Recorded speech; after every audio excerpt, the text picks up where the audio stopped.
Dans ce document à savoir numéro 8, nous allons parler de la compacité d'un cristal. La compacité, qui sera notée grand C, mesure l'occupation du volume de la maille par les motifs.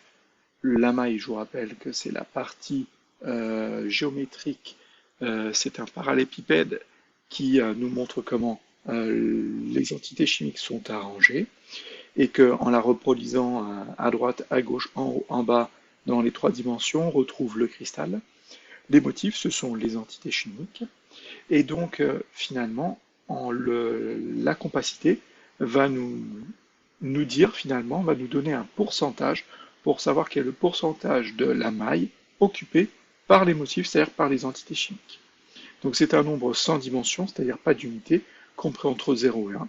La compacité peut toutefois être présentée en pourcentage. Donc si vous multipliez ce résultat par 100, vous aurez donc un pourcentage d'occupation de la maille par les motifs, c'est-à-dire par les entités chimiques.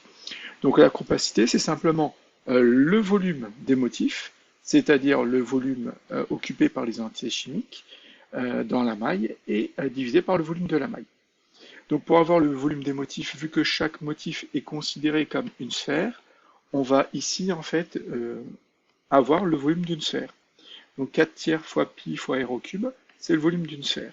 Et z, c'est la population, c'est-à-dire le nombre de motifs dans la maille. Donc ça va être le nombre de sphères, ou le nombre d'entités chimiques, ou le nombre de motifs, multiplié par le volume d'un motif, et divisé par le volume de la maille. Le volume de la maille va changer suivant la maille. Si c'est une maille cubique, dans ce cas, on aura un volume de maille qui sera égal à A au cube. A, c'est le côté du cube. Donc, car les motifs sont assimilés à des sphères, donc je vous l'ai dit, le volume d'un motif, c'est 4 tiers fois pi r au cube. R, c'est le rayon du motif, c'est-à-dire généralement le rayon atomique ou le rayon ionique, en centimètres.